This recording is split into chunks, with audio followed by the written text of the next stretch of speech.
Hey everyone, just wanted to show you our field, our pasture out here. We've just recently had it bush hogged. See over there, there's the duck pens. Here's more of our pasture. Over here, I've recently gone out and planted a lot of it in crimson clover. Crimson clover. I've also seeded it with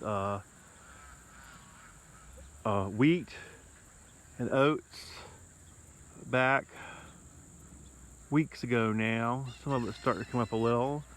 Ran into some problems with the ducks and all going out there and eating up the seeds. That's always been kind of an issue, but they leave enough of it. What I'm hoping to do is, they'll eat the crimson clover itself. I'll leave the wheat and oats, let it mature, grow up and mature out here, and they'll drop their heads, drop the grain, and then later, in the year, the ducks can eat that off the ground as they are foraging out here. In the warmer months, I'll plant in the fields here. I will plant millet and sorghum. I might even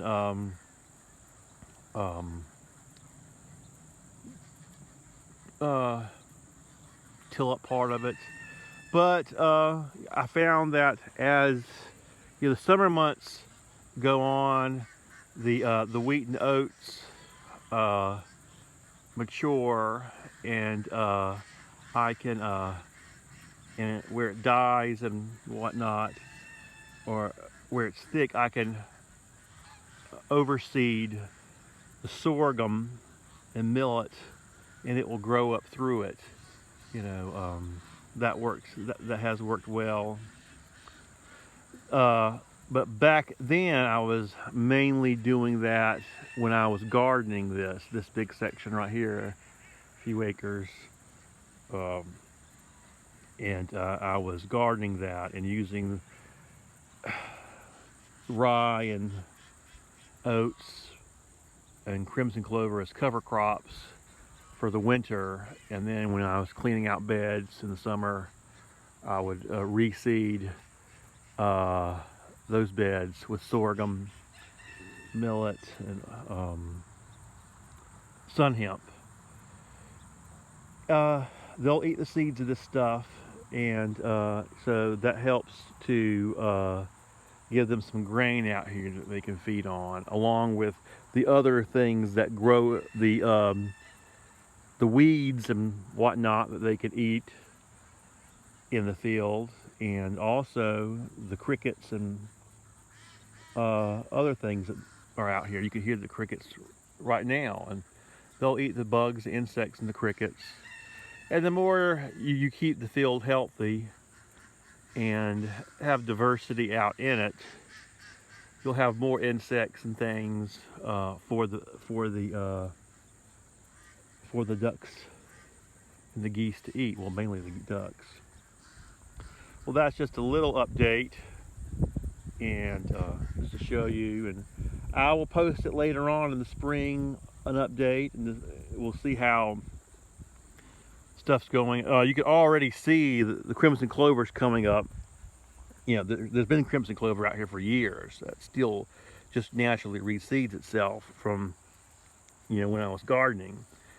And eventually I'll garden this section again as well in this area, but I'll have to figure out some way to keep the deer out, and probably more over here.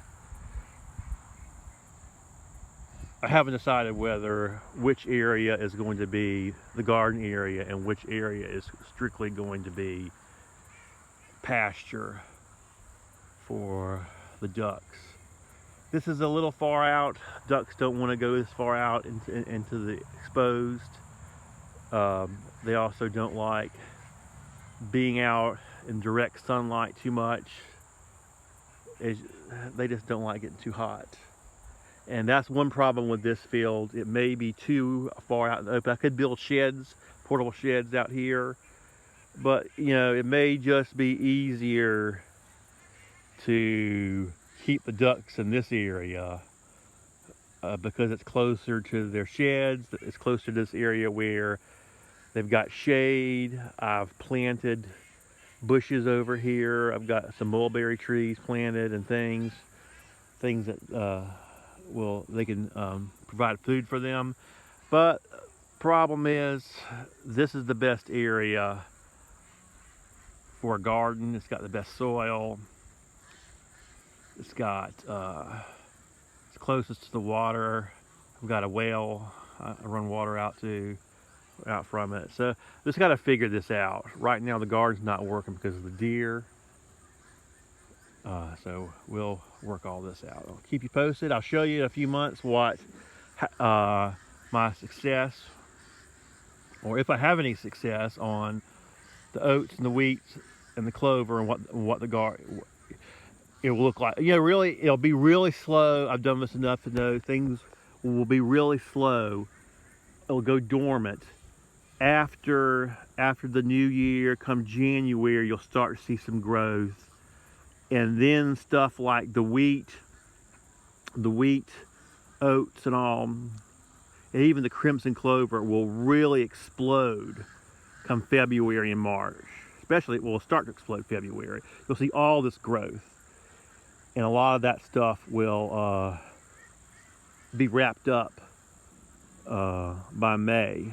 You know, the wheat and oats will have run its course, and hopefully by that point I would have gotten the sorghum and the millet in the ground by May, interseeded sorghum and millet.